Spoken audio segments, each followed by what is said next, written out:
Esta es la clase de distribución de probabilidades, clase número 6.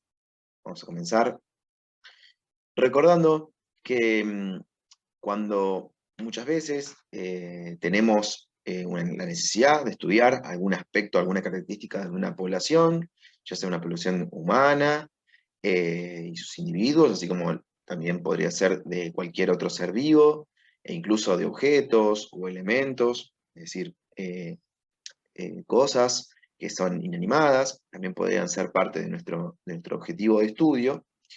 No trabajamos justamente con toda la población, sino que trabajamos con una parte, una porción, un subconjunto del total, ¿sí? Que es lo que conocemos como muestra.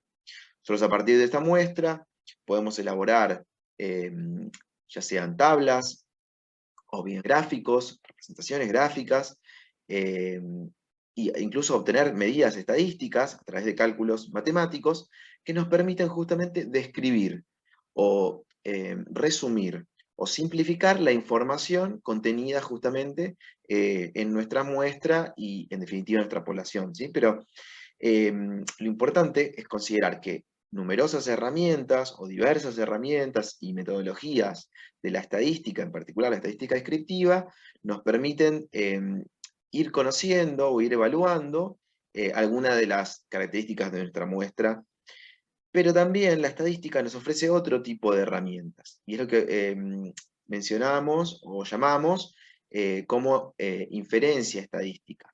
Poder hacer y que además esto nos permiten realizar mediante la inducción un conocimiento de nuestra población a partir justamente del análisis o del estudio de la muestra.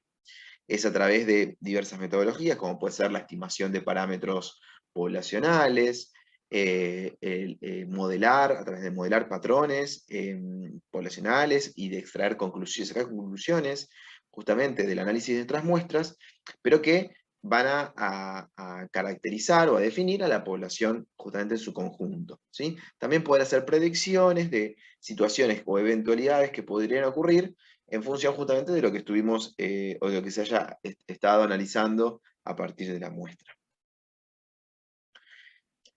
En la clase anterior, además, hemos visto algunos de los conceptos de probabilidad.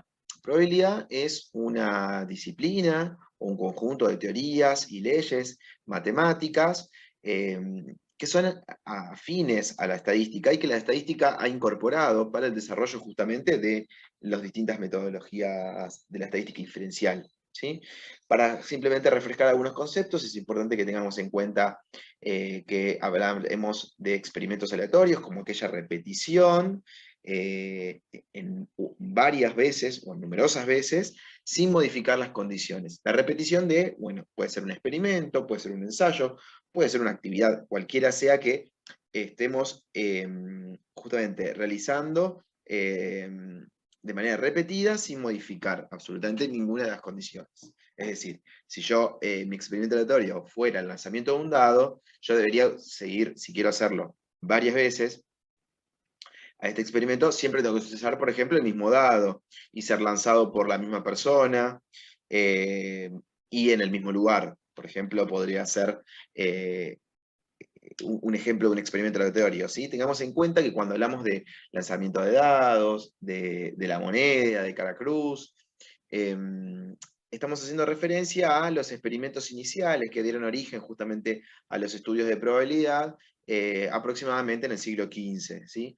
Luego la probabilidad fue desarrollándose y avanzando en estudios de otras diversas situaciones y complejidades, ¿sí? Pero bueno, en particular, lo que necesitamos que tengamos presente en cuanto a la probabilidad se basa en algunos de estos ejemplos, ¿sí?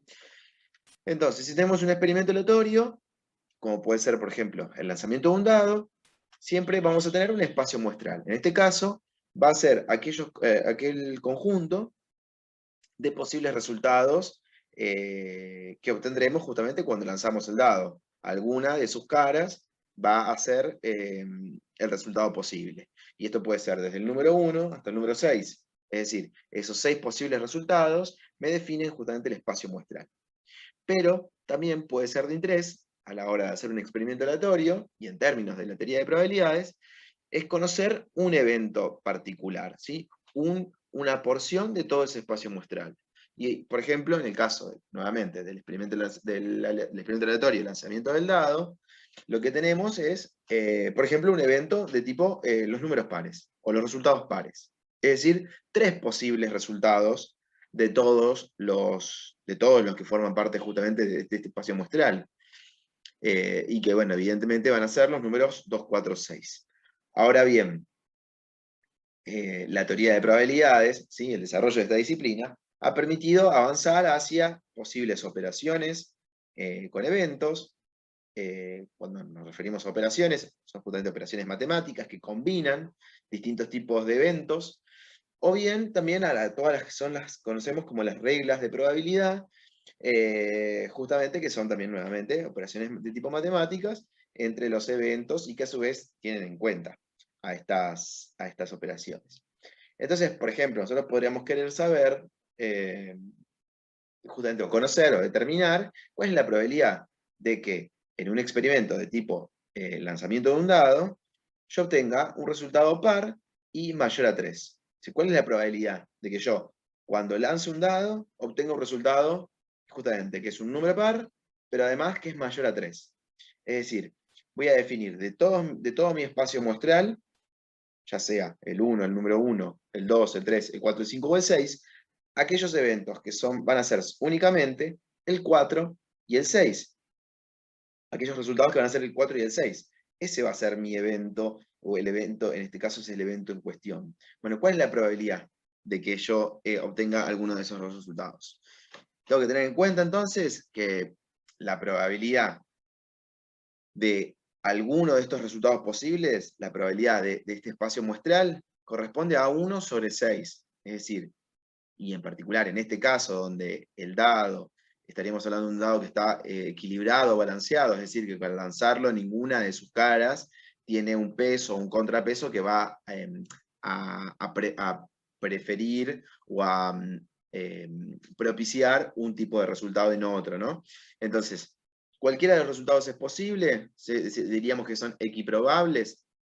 Entonces, bueno, cada resultado tiene una posibilidad o una probabilidad 1 en 6, justamente de ser el resultado a obtener. Ahora bien, si yo pienso en las probabilidades de los resultados que corresponden a este experimento mayores a 3, es decir, voy a tener que determinar en función de la probabilidad de obtener el resultado 4, el resultado 5 o el resultado 6. ¿Sí?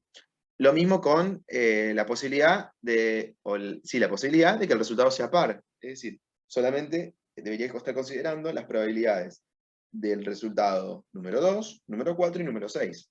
¿Sí?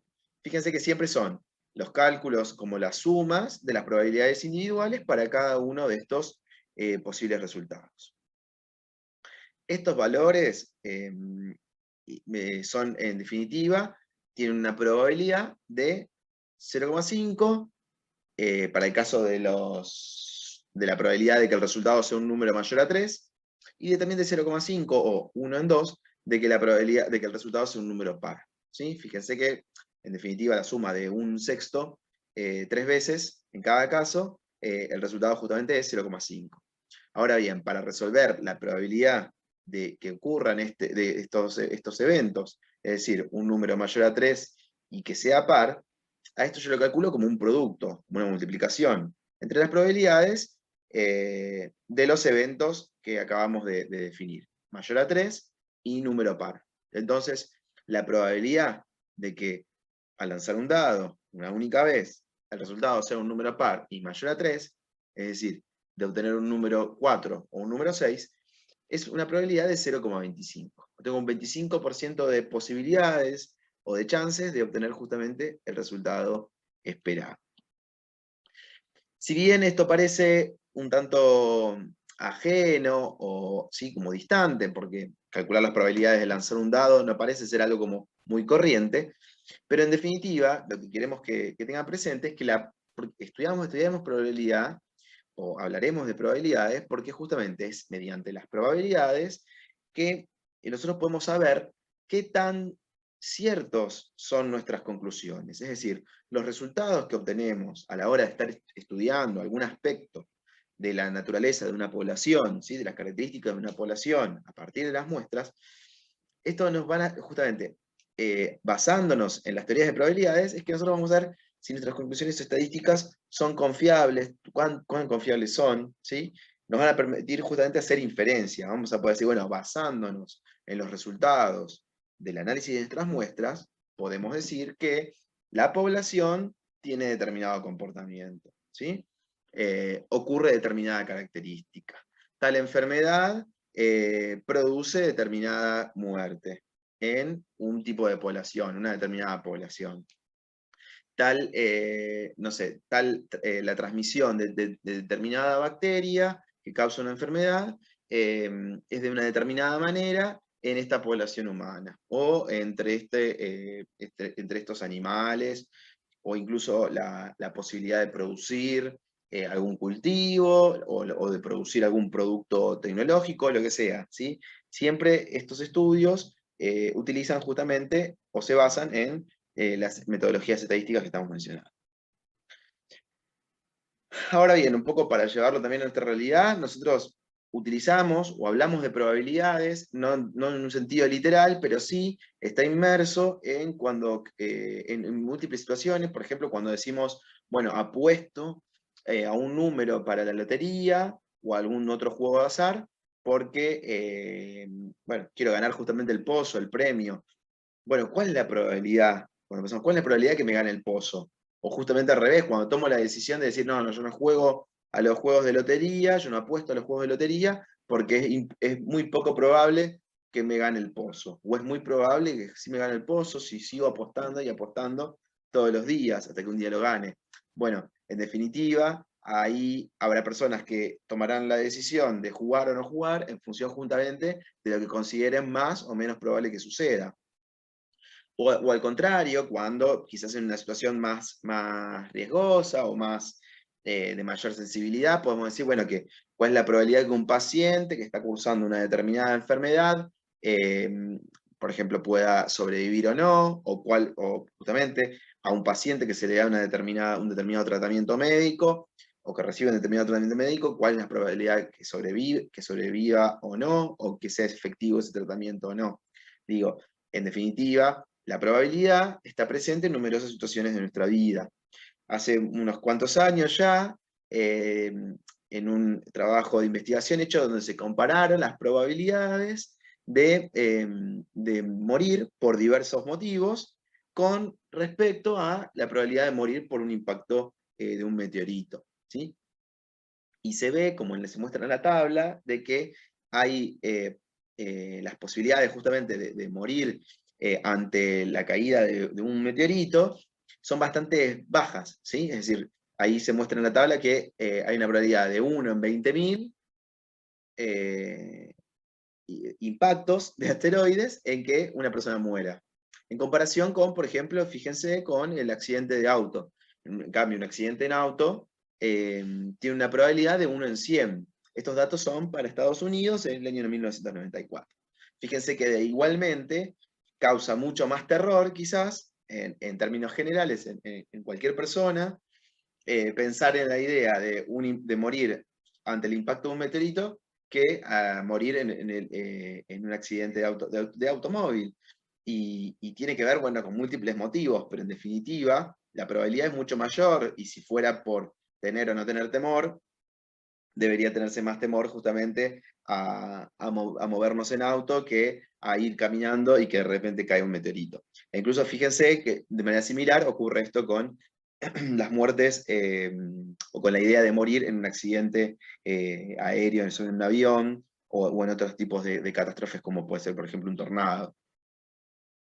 Justamente, cuando pensamos cuál es la probabilidad de que haya un resultado determinado, ya sea morir bajo el impacto de un meteorito, o bien el efecto positivo de un tratamiento médico, o bien de ganarse la lotería, la cual es bastante poco probable, e incluso en comparación con las probabilidades de muerte que le mostraba en la tabla, tiene que ver con esas preguntas, tienen que ver con la respuesta es, bueno, ¿cuántas veces ocurre un hecho determinado. Entonces, fíjense que la frecuencia con la que ocurre ese hecho en particular, o sea, la cantidad de veces que se da un resultado, y esto a su vez se relaciona con la cantidad de veces que se realiza un ensayo. Una determinación, una medición, lo que sea. Ahí lo estoy indicando con el N que hablamos muchas veces en estadística descriptiva, cuando calculamos las frecuencias relativas, ¿sí?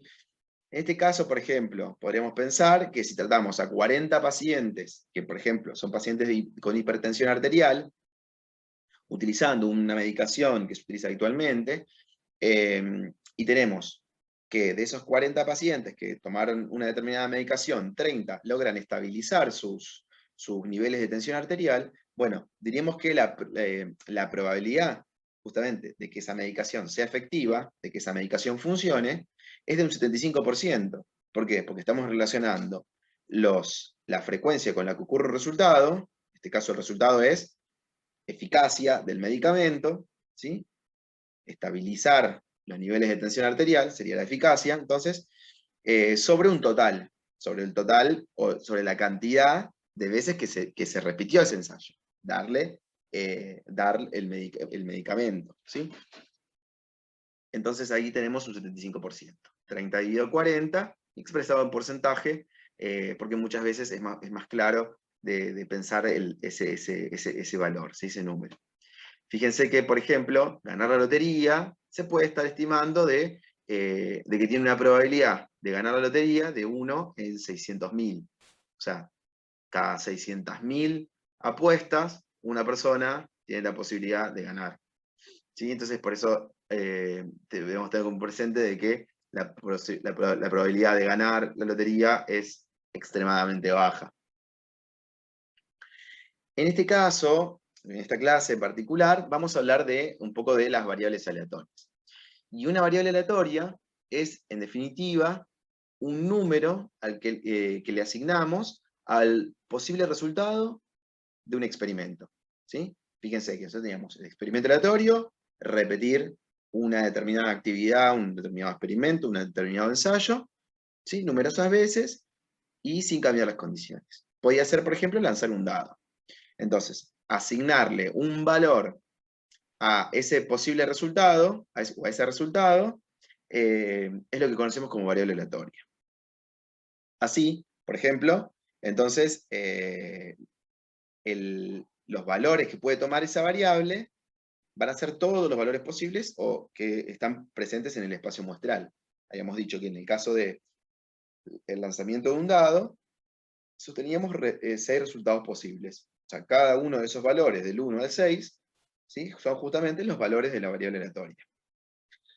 Y que además, nosotros, una característica de las variables aleatorias es que no sabemos el valor que va a tener nuestra variable, no sabemos cuál va a ser el valor que finalmente vamos a medir, ¿sí? Sino que, por ejemplo, no sabemos antes de lanzar el dado cuál es el numerito que va a salir, pero sí sabemos que, bueno, es alguno de los números entre el 1 y el 6, ¿sí? Hay algunos aspectos más sobre las variables aleatorias, ¿sí? Es que, si bien no sabemos cuál va a ser el resultado al momento en que nosotros realicemos el experimento, pero sí nosotros sabemos cuáles son los posibles valores. Y también cuáles son las probabilidades de que esto ocurra. Pensemos siempre que cuando hablamos de una variable, ya sea cualitativa o cuantitativa como el estado civil, por ejemplo, nosotros sabemos que los resultados posibles serán casado, casada, soltero, soltera, viudo, viuda, ¿sí? Divorciado, divorciada, por ejemplo. ¿Sí? Pues esos podrían ser los 4 posibles estados civiles.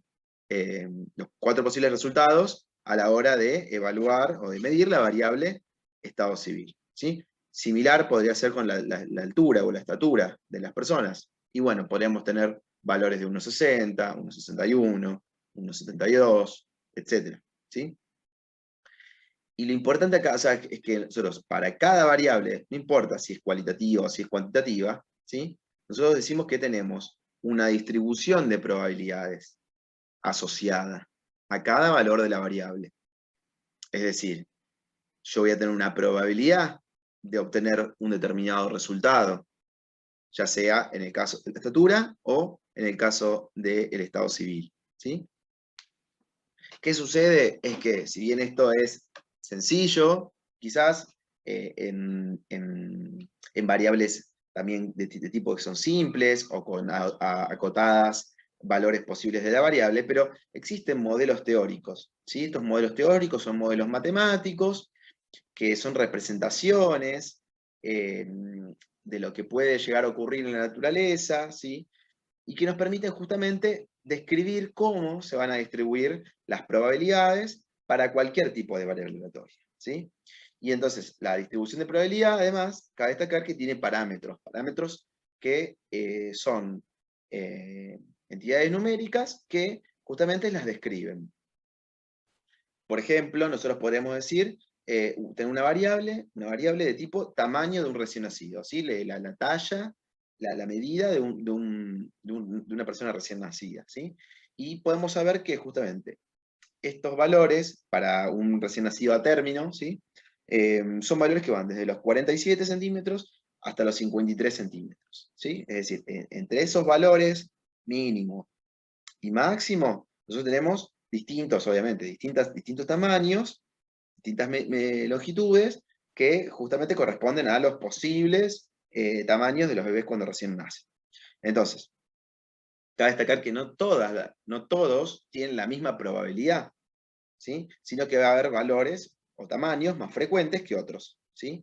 Y cabe destacar que se sabe que los más frecuentes son los valores que están más cercanos al número 50. Y este número 50 en particular es la media. Es decir, que la media para esta variable, ¿sí?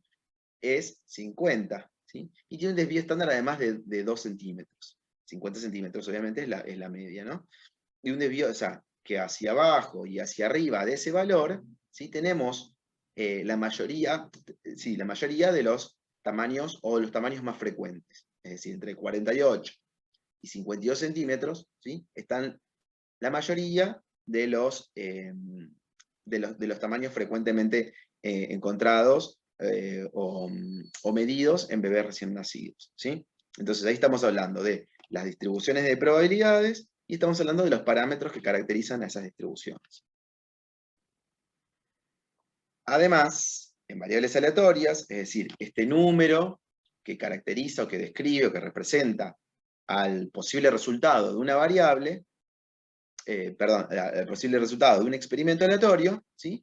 Lo llamamos variable aleatoria discreta o variable aleatoria continua. Y de esto va a depender, muy similar a cuando vimos en estadística descriptiva a las variables cuantitativas, ¿sí? Que las definimos justamente como discretas y continuas. Acá vamos a estar hablando en general, de variables aleatorias, ya sea discretas o continuas. Y a estas variables las vamos a definir como discretas si el valor de la variable es un número que decimos finito, es un número entero, ¿sí? Es un número discreto. No hay posibles valores entre dos números. Por ejemplo, es 1 o es 2, pero no hay un valor intermedio posible, ¿sí? Al contrario de las variables continuas, en donde justamente hay hay una infinita cantidad de valores posibles entre dos números, que también pueden ser algunos de los valores que forman parte de esta variable, ¿sí? Es decir, entre 1 y 2 puedo tener numerosos posibles resultados, 1,1, 1,12, 1,18, 1,19, ¿sí? Etcétera. Así hasta llegar al número 2, por ejemplo, ¿sí? Entonces veamos ejemplos, o mencionemos algunos ejemplos. Decir, por ejemplo, o hablar de una variable como, por ejemplo, casos positivos de dengue por provincia, ¿sí? Es una variable de tipo discreta, porque yo voy a registrar justamente en la provincia, supónganse, provincia Córdoba, 1.200 casos. Provincia Santa Fe, 1.208 casos. Provincia Jujuy, 997 casos. ¿Sí? No voy a poder tener valores intermedios entre 997 y 998. ¿Sí? O es un caso, o es un número de casos, por encima, por debajo de un valor u otro, ¿sí? El número de accidentes en ruta por año, también, es otro tipo de variable aleatoria discreta. Registra la cantidad de accidentes en un determinado periodo de tiempo, por ejemplo, este que es un año.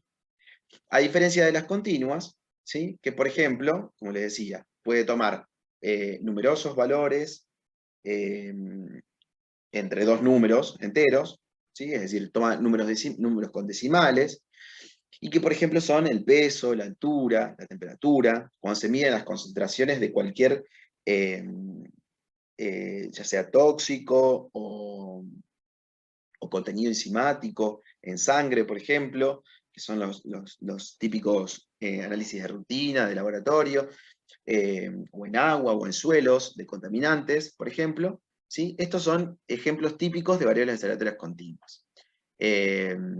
Porque hay una continuidad justamente entre los posibles resultados.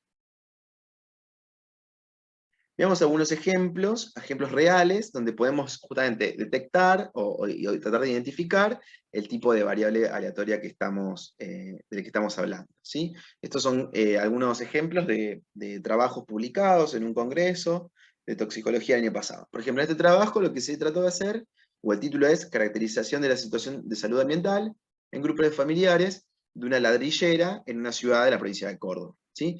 Y fíjese que en este pequeño resumen se menciona dónde se hizo el trabajo, cuál fue el objetivo, caracterizar el estado de salud ambiental en grupos familiares, ¿sí? En familias que viven en un barrio o en un sector dedicado a la fabricación de ladrillos, ¿sí? En esta ciudad de Villa María, en Córdoba. Entonces, ahí luego nos indican, fíjense que ahí nos están mencionando también la población, pero se trabajó con una muestra, dice. El estudio se realizó seleccionando las familias con una mayor apertura social en 3 unidades productivas. Un N igual a 15. Es decir, trabajaron con 15 familias, ¿sí? En un sector de esta población. Y se contabilizó, ¿sí? El número de coliformes totales en muestras de agua de consumo en cada hogar. Y además se registraron otras variables, ahí nos mencionan, dicen, se hizo un registro de factores de riesgo socioambiental, las condiciones de la vivienda, la cercanía a los hornos donde justamente se fabrican los ladrillos, cómo disponen sus residuos, etc. Fíjense que entonces vamos a prestar atención en particular a esto. El número de coliformes en muestras de agua. Agua que utilizan esas familias para consumo personal. Entonces, este tipo de variable, que ya lo hemos visto en otras clases, es un resultado de un conteo de la cantidad de estas bacterias en la muestra de agua. En general se definía como 3 coliformes o 3 unidades formadoras de colonia, que es como la medida o la forma que se describen o se representan a las bacterias presentes en una muestra. Entonces eran 3 por cada 100 mililitros de agua, ¿sí? Entonces, que es un poco lo que define al final de este texto. Entonces, este tipo de variable es una variable aleatoria discreta, donde yo contabilizo cantidades o números finitos, números enteros, ¿sí? De posibles resultados. Entonces las muestras van a tener 1, van a tener 2, van a tener 3, 20, etcétera, la cantidad que sea, pero números enteros. Otro ejemplo, fíjense que nos dice acá, el título es Niveles de metales pesados en plumas de cóndor, Butuglyphus, de San Luis, Argentina, y es un estudio preliminar para validar una herramienta de biomonitorización. Es decir, identificando los metales pesados o la cantidad de metales pesados que se acumulan en las plumas de estas aves, el cóndor andino, se podría utilizar como una herramienta para justamente evaluar, ver qué contaminación hay en esos ambientes donde viven estas aves, justamente para llevar a cabo medidas de cuidado del medio ambiente. Entonces nos dice, los niveles de metales pesados en plumas de cóndores de San Luis fueron estudiados para analizar su acumulación en las plumas como herramienta de biomonitorización. Con este objetivo, entonces se colectaron plumas, remiges primarias, las plumas más grandes que están en el extremo delantero del ala de las aves, justamente de estas aves que son cóndores andinos en 2 reservas provinciales. Se utilizó una técnica de espectrometría de masas para identificar cuáles son los metales pesados en esas plumas, y además también se utilizó para definir cuál es la concentración de cada metal pesado. Entonces, en este caso, cuando ya estamos hablando de concentración de alguna sustancia, en este caso de tóxicos, ya sabemos que va a ser una variable de tipo continua, ¿sí? Porque las concentraciones en general están dadas en cantidades que que tienen decimales, ¿sí? Porque generalmente son concentraciones. Es una cantidad de una masa, ¿sí? En miligramos, en microgramos, en otras unidades más pequeñas, podrían ser en gramos, en gramos no es tan común, en general cuando hablamos de tóxicos, cuando hablamos de muestras, porque las muestras no son tan grandes, ¿sí? Pero en general hablamos de concentración entonces cuando vemos una cantidad, por ejemplo, en miligramos, en relación a un volumen. En general estamos hablando, por ejemplo, la cantidad, en este caso no, va a ser una cantidad de metal pesado en, supónganse, microgramos o nanogramos, que es una cantidad muy pequeñita, en gramos de pluma, ¿sí? Por el peso que va a tener la pluma o la sección de pluma que hayan cortado para justamente tomar la muestra. En el caso, por ejemplo, de las mediciones que se hace por ejemplo, para la detección de alguna enzima o alguna proteína en sangre, en general también son miligramos, microgramos por mililitro de sangre, ¿sí? Como un ejemplo. Podrían ser mililitros de agua, mililitros de tierra, por ejemplo, de arena, si estamos midiendo algún contaminante o algún componente de los suelos, o, no sé, o en las playas, por ejemplo, ¿sí? Entonces, este es un tipo de variable aleatoria continua. En otro ejemplo, donde se evaluó el nivel de plomo en sangre de una población, esto es una población humana, expuesta laboralmente, justamente, durante un periodo determinado de tiempo. Y nos indica como 2015 a 2019. Y entonces, aquí nos indican que este estudio fue realizado para evaluar la exposición a plomo, ¿sí? El plomo es un contaminante habitual, y en particular en este caso, de trabajadores de fábricas de baterías, donde justamente uno de los principales componentes de las baterías son el plomo, ¿sí? Y esto se hizo tanto en la provincia de Buenos Aires como en la provincia de Santa Fe, y en 4 años, entre enero de 2015 y diciembre de 2019. Fíjense que hay un nivel de exposición máximo para un trabajador de estas fábricas, que es de 30 microgramos por decilitro de sangre. Es decir, eso es lo que se determina o se define como el nivel máximo al que puede estar expuesto una persona que en este caso trabaja en las fábricas de estas baterías, ¿sí? Entonces, dice, se realizaron 778 muestras de sangre y se registraron los niveles medios de plomo en sangre que eran mayores al valor permitido. O sea, se registraron, se tuvieron en cuenta aquellos niveles que superaron los 30 microgramos por decilitro de sangre, que es el nivel máximo permitido para una persona, ¿sí? Y fíjense que también trabajaron o utilizaron, o se tomaron las muestras en personas que eran trabajadores, o sea, del área productiva o del área de distribución, que justamente tiene que ver con el contacto más estrecho, más directo, justamente con el posible contaminante.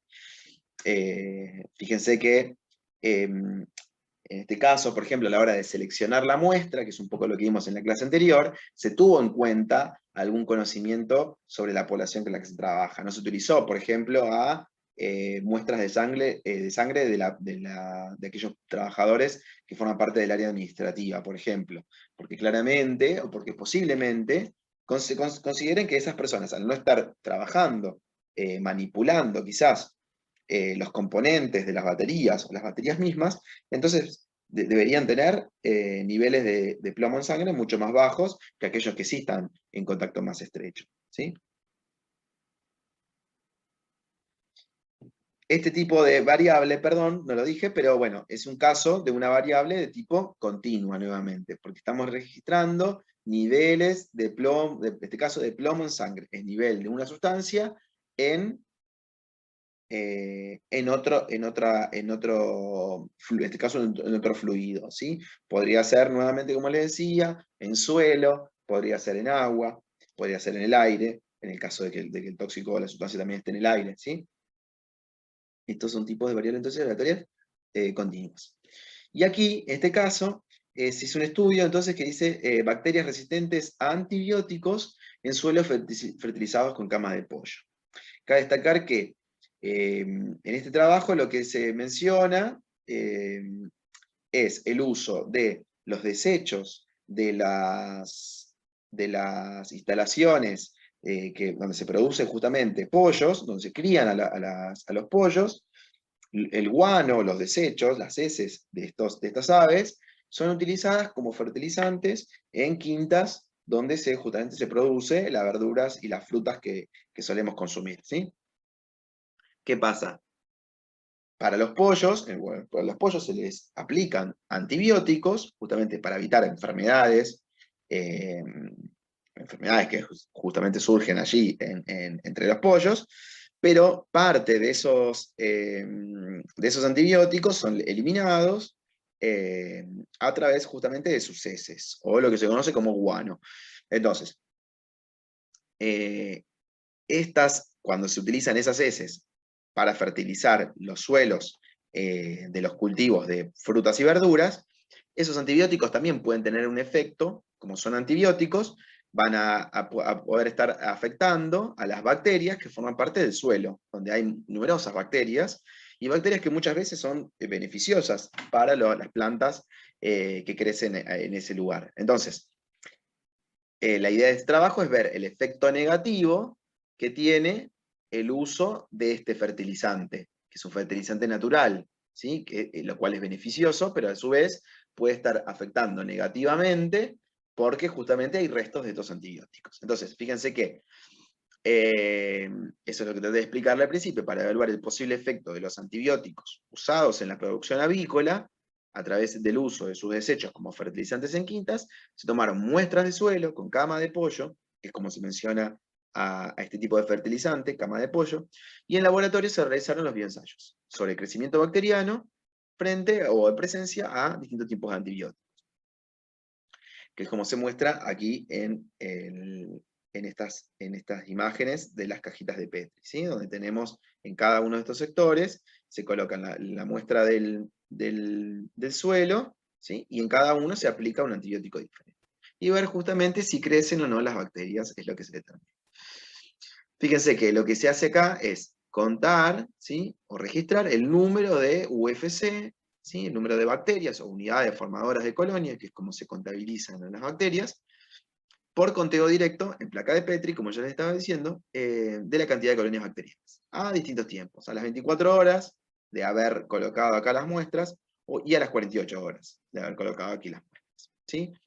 En este caso, como se registra cantidad de bacterias, o la cantidad de UFC, unidades formadoras de colonia, yo estoy contando en números finitos, nuevamente. Estoy contando cuántas bacterias crecieron. 1, 2, 3, 15, 30, 0. ¿Sí? Esos son todos los posibles, nuevamente, si es una variable aleatoria, estoy refiriéndome como. Son todos los posibles resultados de un experimento aleatorio, ¿sí? O del espacio muestral de un experimento aleatorio, y a los cuales yo los describo, ¿sí? De manera numérica, o sea, utilizando un numerito. En este caso son números enteros. Si son variables aleatorias discretas, y si son variables aleatorias continuas, estaremos siempre hablando de números o posibles valores infinitos entre uno y otro número, ¿sí? Porque, es decir, son números con decimal. Vamos a ver en particular a las variables discretas por un lado y a las variables continuas por otro, ¿sí? Algo importante que tenemos que tener presente cuando hablamos de variables aleatorias, discretas y continuas en particular, pero cuando hablamos con variables aleatorias, justamente es esto que estamos diciendo al principio de la probabilidad. ¿Y cómo se distribuye esa probabilidad? Cuando hablamos de distribución, piensen en justamente cómo se reparten las probabilidades de que ocurran determinadas situaciones u otras, o no. Perdón, que cómo se reparten la probabilidad de que ocurra un determinado evento u otro. ¿Cuál es la probabilidad o cómo son las probabilidades para que, por ejemplo, tengamos 10 bacterias, 15 bacterias, 8 bacterias, 0 bacterias? ¿Sí? Es decir, ante los posibles resultados de mi experimento aleatorio, ¿sí? yo voy a tener una probabilidad asociada a cada uno de esos posibles resultados, ¿sí? No todos los resultados tienen la misma probabilidad.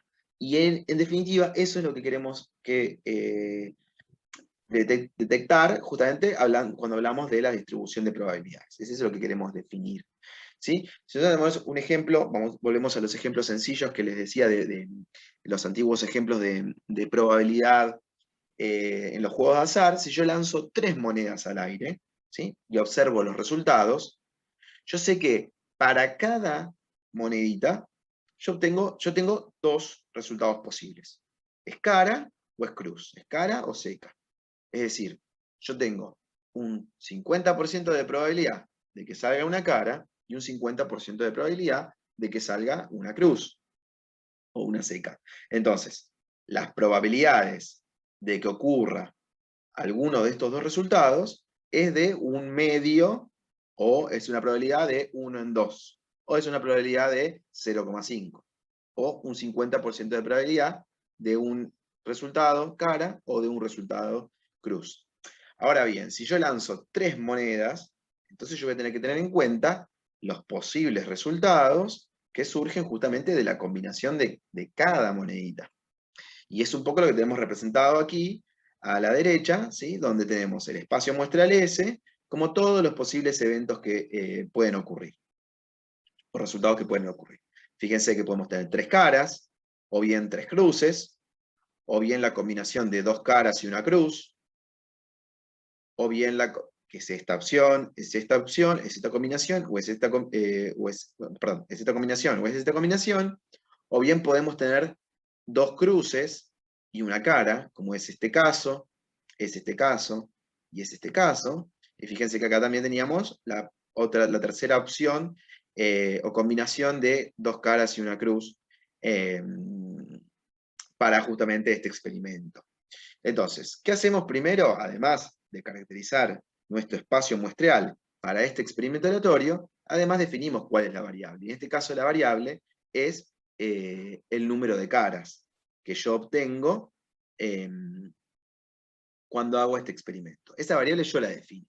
Fíjense que acá estamos hablando de variable aleatoria, pero hablamos simplemente de caras y cruces. Es decir, hasta aquí no definimos ningún número que represente a este resultado de un experimento aleatorio. ¿Sí? La definición de variable aleatoria es asignarle un número, describir numéricamente el resultado posible de un experimento aleatorio.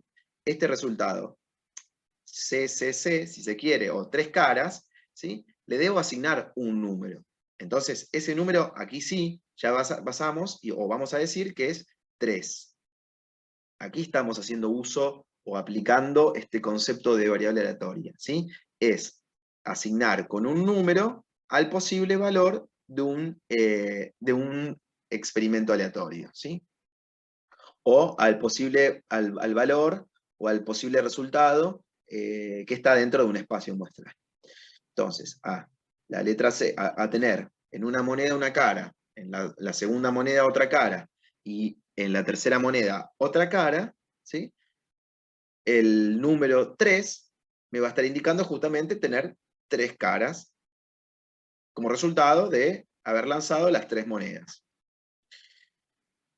Lo mismo, o de manera similar, correspondería a asignar en número 2 a aquellos resultados, justamente, que obtendremos, que podremos obtener cuando lanzamos 3 monedas al aire y vemos que en 2 de las monedas vamos a tener caras y en una de ellas vamos a tener una cruz. Entonces, en este caso, yo voy a tener 3 posibles combinaciones. En las 2 primeras una cara y en la tercera una cruz, o bien cara, cruz, cara, o bien cruz y 2 caras. ¿Sí? Lo mismo con 1, 3 combinaciones posibles, y al igual que obtener 3 caras, tenemos una sola opción de conseguir 3 cruces. Y a esta, fíjense que le asigno el valor 0. ¿Y por qué se le asigna el valor 0? Justamente, porque no estoy obteniendo ninguna cara. Estoy obteniendo justamente lo contrario, 3 cruces. Entonces, a ese número, ¿sí? Si mi variable aleatoria es número de caras, en la situación en la que no obtengo ninguna cara, mi valor para esa variable aleatoria es 0. ¿Sí? Fíjense que ahora estos son los valores de la variable aleatoria, ¿sí? 3, 2, 1 y 0, pero yo puedo justamente tratar de identificar cómo se distribuye la probabilidad para esta variable aleatoria, número de caras. Y ahora puedo decir, bueno, ¿cuál es la probabilidad de que mi variable, fíjense que en términos matemáticos se suele indicar a una variable aleatoria como x mayúscula, ¿sí? Entonces, fíjense que la probabilidad de x sería lo mismo que decir, ¿cuál es la probabilidad de obtener 3 caras? ¿Sí? ¿Cuál es la probabilidad de x igual a 3? ¿Cuál es la probabilidad de obtener 3 caras? Y bueno, fíjense que la probabilidad de tener 3 caras es igual a la suma de ese 50% de probabilidad para la primera moneda, de ese 50% de probabilidad para la segunda moneda, y ese 50% de probabilidad para la tercera moneda. Recuerden que hablamos de un 50% de probabilidad, o una probabilidad de 1 en 2, porque justamente cuando yo lanzo una moneda, o obtengo una cara, o obtengo una cruz. ¿Sí? Entonces, la suma de 3 veces un medio es un octavo, ¿sí? O 0,125. Ahora bien, fíjense que la probabilidad, cuando yo quiero saber la probabilidad de tener 2 caras, ¿sí? En estos casos, yo voy a tener que considerar, o sea, que la probabilidad de la variable sea igual a 2, probabilidad de número de caras sea igual a 2, tengo que tener en cuenta que aquí la probabilidad aumenta mucho más. Ahora es de 3 en 8. ¿Sí? Es de 3 veces entre los 8 posibles resultados de probabilidad. Recordemos que estamos hablando de la probabilidad. Esto en número con decimales, 0,375. O sea, hay un 37% de probabilidad de obtener 2 caras y una cruz, claramente, justamente cuando lanzamos 3 monedas al aire y observamos el resultado. La probabilidad de obtener 2 caras es mayor, porque acá sí vamos a este número 1/8, en este primer caso, o en este segundo caso, o en este segundo caso, corresponde a las probabilidades de estas combinaciones. ¿Sí? Yo tengo más posibilidades de obtener caras, caras y cruces, o en este caso caras, cuando combino de diversas maneras, justamente, el orden, si se quiere, entre el resultado de una monedita y la otra. Esta misma probabilidad se repite cuando, se repetiría cuando yo estimo la probabilidad de 1, y de manera similar para la probabilidad de que x sea 0. ¿Sí? Entonces, algo que hablamos entonces hasta ahora, dijimos variables aleatorias, asignarle un número, ya sea un número entero o un número con decimal, un número finito o un número infinito, al posible resultado de un experimento aleatorio, ¿sí? O a los resultados del espacio muestreal de un experimento aleatorio, ¿sí? Como vimos recién. Tenemos distribución de probabilidad, así cuál es la probabilidad para cada posible resultado. Entonces veíamos en un experimento que era lanzar 3 monedas, registrar el número de caras. Esa es mi variable, el número de caras que obtengo cuando lanzo 3 monedas al aire. Y entonces, el posible resultado para esa variable, ¿sí? Es 3. Si obtengo en cada moneda una cara, entonces mi valor de variable o mi resultado es 3, pero mi probabilidad es de, dijimos, 1/8, ¿sí? Una probabilidad bastante chiquita, del 12%, de 0,12. Pero esa probabilidad es mucho mayor, en cambio, cuando el valor de la variable es 2, es decir, cuando obtengo 2 caras de las 3 monedas que yo lancé, en 2 obtengo caras. ¿Sí? La probabilidad aumenta mucho más, de 3 en 8, de aproximadamente el 37%. ¿Sí? Entonces, vamos a ver que Eso era la distribución de probabilidad. Y la función de probabilidad es también otro procedimiento matemático que nos permite justamente calcular la probabilidad para cada valor de la variable. Y fíjense que en el caso que estamos viendo, la probabilidad, la función que asocia cada valor de la variable a su probabilidad, siempre tenemos que tener en cuenta que la probabilidad para cualquier valor de una variable es mayor o igual a 0, y que la suma de las probabilidades individuales son igual a 1. Esto también, si lo recuerdan, cuando hacíamos las tablas de frecuencias y calculábamos las frecuencias relativas, que la suma de todas las frecuencias relativas eran igual a 1. De manera similar, la suma de todas las probabilidades para cada valor de la variable, ¿sí?, me van a dar 1. Es decir, por ejemplo, en este gráfico, donde veo estas barras, veo que para el resultado, o para el valor de la variable 0, tengo una probabilidad de aproximadamente 0,03, 0,025. Para el valor de la variable x, 1, voy a tener una probabilidad de aproximadamente 0,1, más o menos.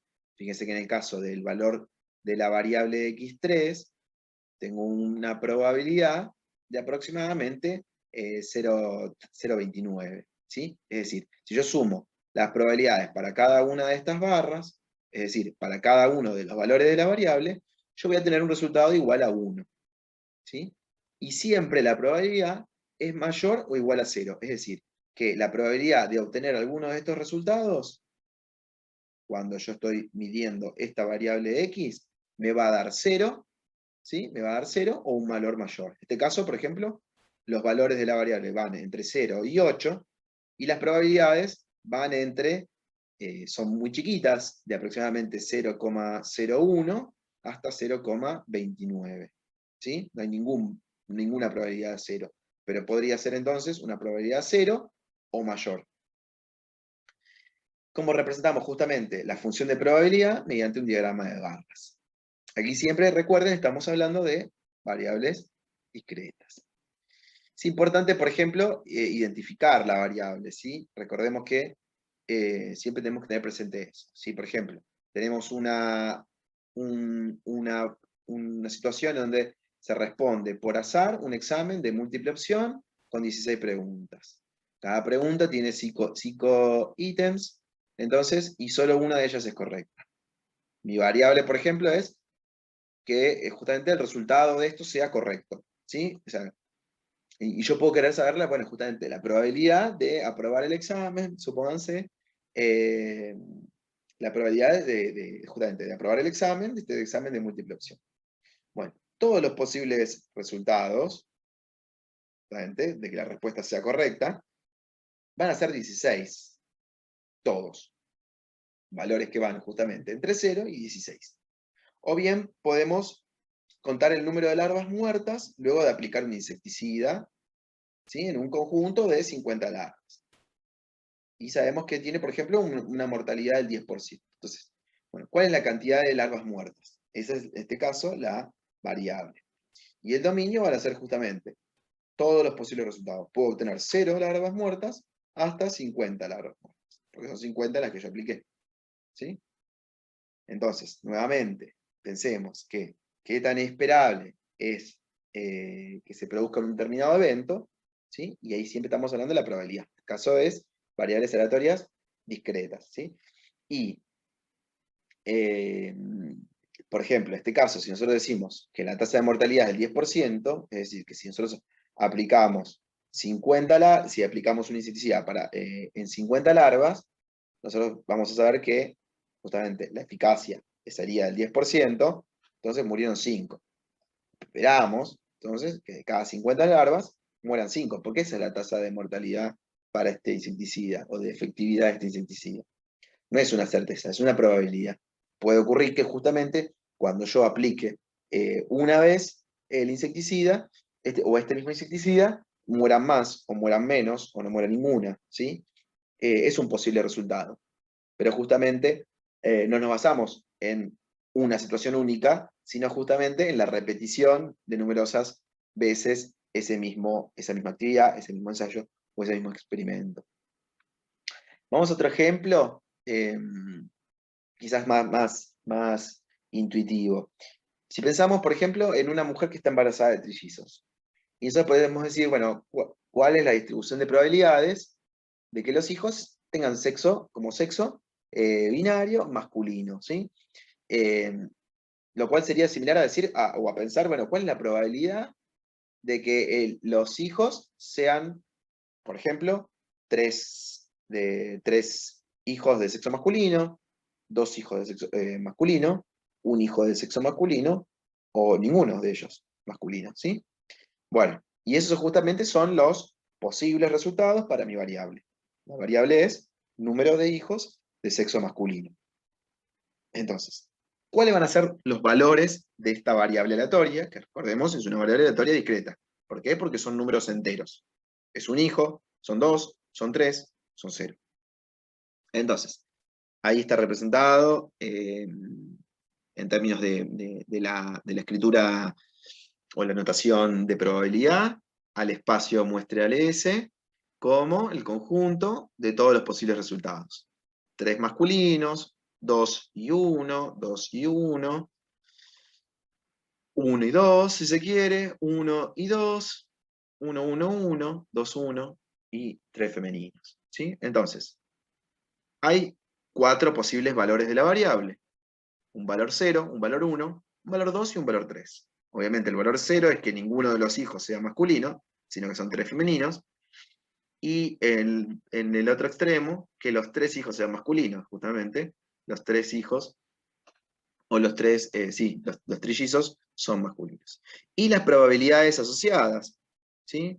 Un 1 en 8 o un octavo para un valor 0, y lo mismo cuando el valor es 3. Y en los intermedios, valores de 1 o 2, es decir, un hijo masculino o dos hijos masculinos, tienen probabilidades de 3 en 8, de 3 octavos. Esto que estamos viendo acá, ¿sí? En este caso estamos representando entonces como un diagrama de barras, los valores de la variable, 0 hijos masculinos, un hijo, 2 o 3, y las probabilidades asociadas. Nuevamente fíjense que la suma de estas probabilidades son iguales a 1, y que las probabilidades son siempre iguales o mayores a 0. En este caso, más de 0,1 y más de 0,3. Y fíjense entonces que las probabilidades, en este caso, son mayores cuando pensamos que se puede tener uno o dos hijos de sexo masculino. Y esas probabilidades son mucho menores si pensamos que los 3 hijos van a ser de sexo masculino o que ninguno de ellos será de sexo masculino. ¿Sí? Ocurre que no siempre queremos saber, por ejemplo, la probabilidad de que los 3 hijos sean de sexo masculino, sino que queremos saber situaciones en donde sean menores o iguales a determinados valores. Entonces, por ejemplo, en este caso, en el caso anterior de los hijos de sexo masculino, podríamos querer saber, bueno, cuál es la probabilidad de que esta mujer embarazada tenga 2 hijos de sexo masculino como mínimo 2 hijos de sexo masculino. O sea, 2 o más, o al revés. Por lo menos, como máximo 2 hijos de sexo masculino. Es decir, tener 2 hijos de sexo masculino o menos. ¿Sí? Entonces, es un poco lo que planteamos acá. No nos interesa a veces conocer la probabilidad exacta para el valor de una variable, sino la probabilidad de que tome valores menores o iguales, mayores o iguales a dicho valor. Entonces, en estos casos, no vamos a estar trabajando o no nos vamos a estar fijando en esta distribución de probabilidad, la distribución de probabilidad para cada valor de la variable, sino en probabilidades acumuladas. Y en este caso, por ejemplo, en este caso, como mencionaba, el de la mujer embarazada, podría ser, por ejemplo, en ese estudio donde se habían hecho la evaluación de las bacterias coliformes en agua de consumo, en esa localidad en Córdoba, podría interesarnos la probabilidad de que, por ejemplo, no haya más de 3 colonias por cada muestra de agua, o en cada 100 mililitros de agua. Es decir, que la probabilidad de que X, o sea, nuestra variable, cantidad de colonias, cantidad de bacterias, cantidad de coliformes, sea menor o igual a 3. ¿Sí? ¿Y por qué, por ejemplo, nos puede interesar esta probabilidad? no simplemente por un ejercicio matemático, sino porque justamente nos interesa saber cuál es la probabilidad de que estas personas estén consumiendo agua potable, ¿sí? O al revés, nos podría interesar calcular cuál es la probabilidad de que X sea mayor a 3. Y esto tendría que ver justamente porque cuál es la probabilidad de que las personas que viven en ese lugar estén consumiendo agua que no está apta, ¿sí? Que está contaminada. Entonces, aquí, nuevamente, vamos a hablar de función de distribución de probabilidad, ¿sí? Y la función de distribución de probabilidad, ¿sí? Es, básicamente, el análisis de las probabilidades acumuladas. Y muy similar a lo que habíamos hecho, o lo que planteamos con las tablas de frecuencias, cuando hacíamos frecuencias acumuladas, es justamente la suma de la probabilidad para un valor de la variable con el anterior o con el siguiente, ¿sí? Es decir, si para el valor de la variable es 0, en el caso, por ejemplo, de los trillizos, o el sexo masculino en los hijos de un embarazo múltiple de 3, entonces, por ejemplo, que 0 hijos sean de sexo masculino, tiene una probabilidad de 1 en 8. La función de distribución para esa probabilidad es de 1 a 8 también, que es lo que hemos representado acá en este gráfico. Ahora bien, para el valor de la variable 1, es decir, que al menos, es decir, que haya uno de los hijos de sexo masculino, la probabilidad es de 3 octavos, pero fíjense que la función de distribución es la acumulada, es decir, la suma de 1 octavo y de 3 octavos, o sea, 4 octavos. ¿Sí? Fíjense que la probabilidad, esta función de probabilidad, de distribución de probabilidad está representada acá, y obviamente lo que nos está diciendo esto es que es la probabilidad de que al menos un hijo sea de sexo masculino es del 0,5, es del 50%, que es básicamente 4 octavos, que equivale a un medio, ¿sí? Es decir, que hay un 50% de probabilidad de que esta mujer tenga por lo menos un hijo de sexo masculino.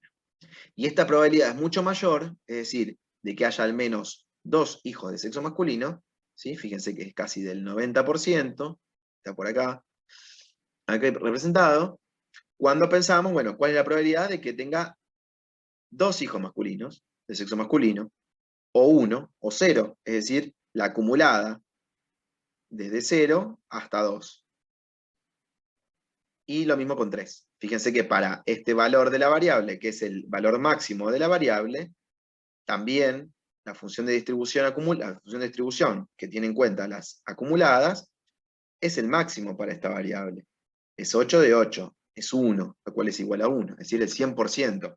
Y sí, porque el 100% de probabilidad, por así decirlo, acumulada, es de que los 3 hijos sean, de que haya por lo menos 3 hijos de sexo masculino, porque es el límite, no hay más hijos, ¿sí? Justamente es un embarazo múltiple, pero de 3 hijos. Entonces, puede tener los 3, puede tener 2, puede tener 1, puede tener ninguno de ese sexo que estamos en este caso tratando de averiguar su probabilidad.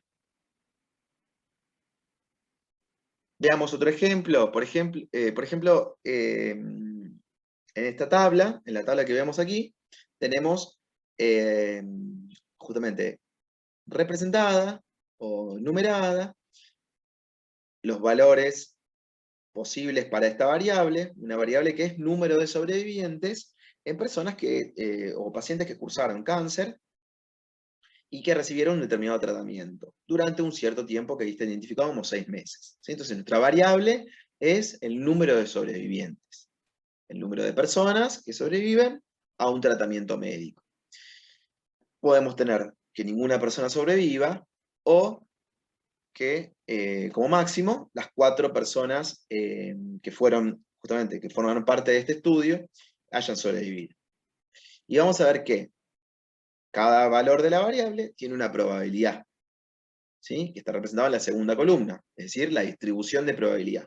Cómo se reparten las probabilidades de que ocurran cada uno de estos posibles resultados. Y entonces vemos que, por ejemplo, la probabilidad de que ninguno sobreviva es de aproximadamente 0,13.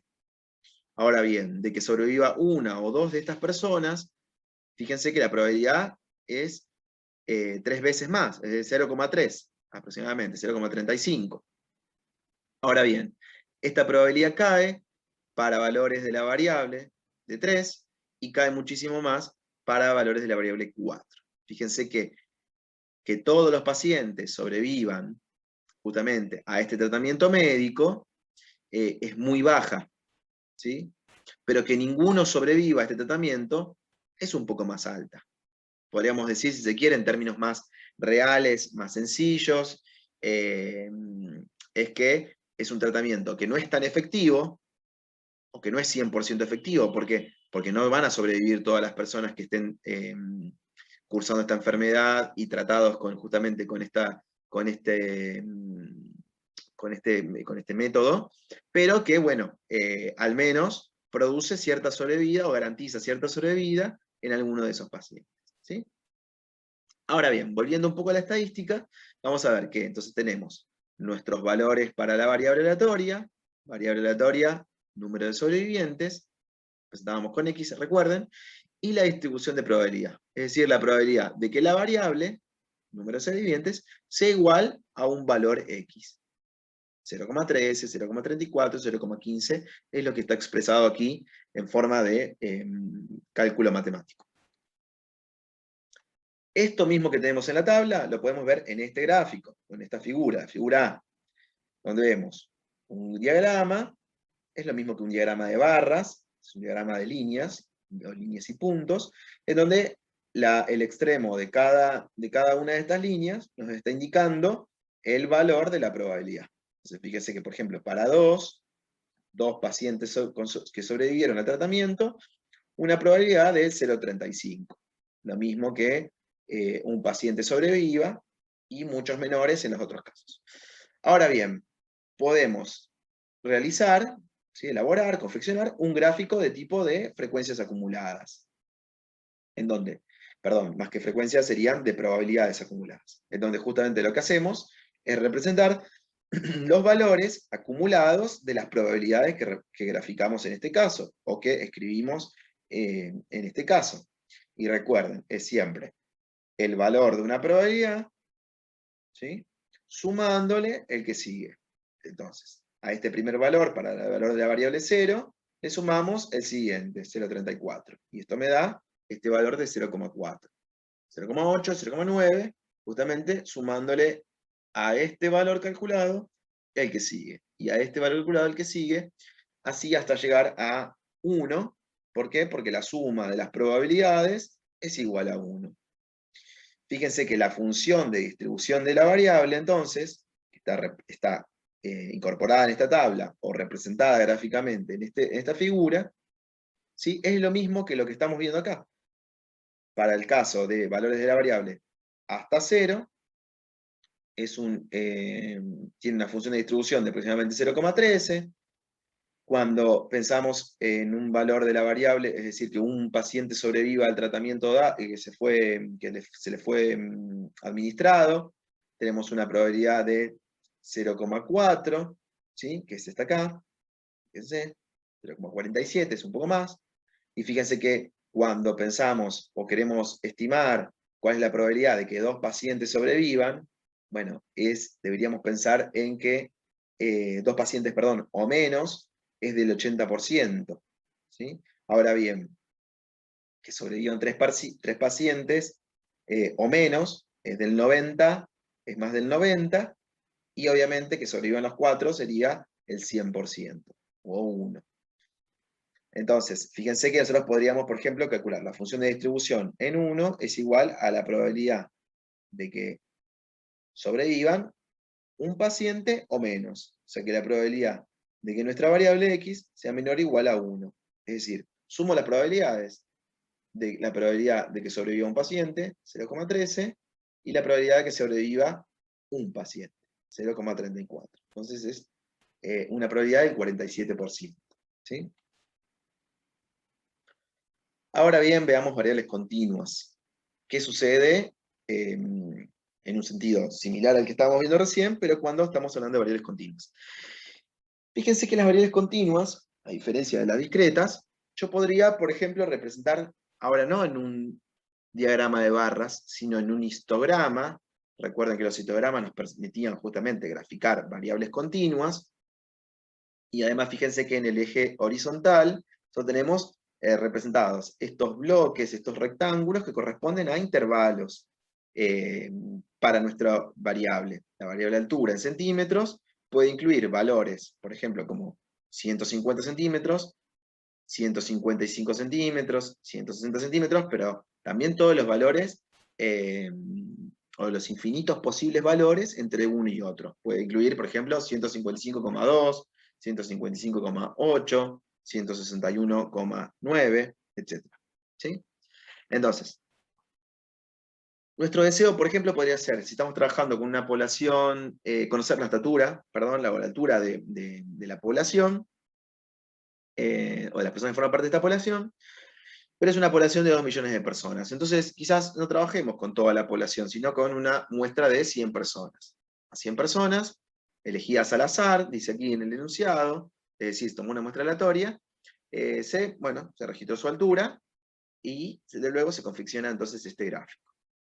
Fíjense que aquí tenemos entonces expresadas, y podemos ver, por ejemplo, que la altura más frecuente de todas está entre 170 y 175 centímetros. ¿Sí? Fíjense que es la barra o el bloque más alto. Ahora bien, si yo hago esta misma pregunta, pero a 1000 personas, fíjense lo que ocurre ahora. Fíjense que claramente tengo más bloques, ¿sí? Que corresponden justamente a una mayor cantidad de mediciones. Y ahora, en cambio, si hago la pregunta, pero a 10.000 personas, y veo que obtengo un cierto cambio, fíjense cómo va cambiando el histograma, cómo va adoptando una forma que quizás es más específica. Fíjense que el valor se va desplazando, ¿sí? Los valores se van desplazando hacia los extremos, aparecen cada vez más, fíjense que no estaban tan representados o tan altos, pero ahora hay una mayor representatividad, si se quiere. Cuando tenemos 10.000 observaciones, fíjense que ya tenemos una gran cantidad de cada uno de estos rectángulos, obviamente con distintas alturas, lo cual me está indicando una frecuencia que es cada vez mayor en algunos casos y cada vez menor en otros.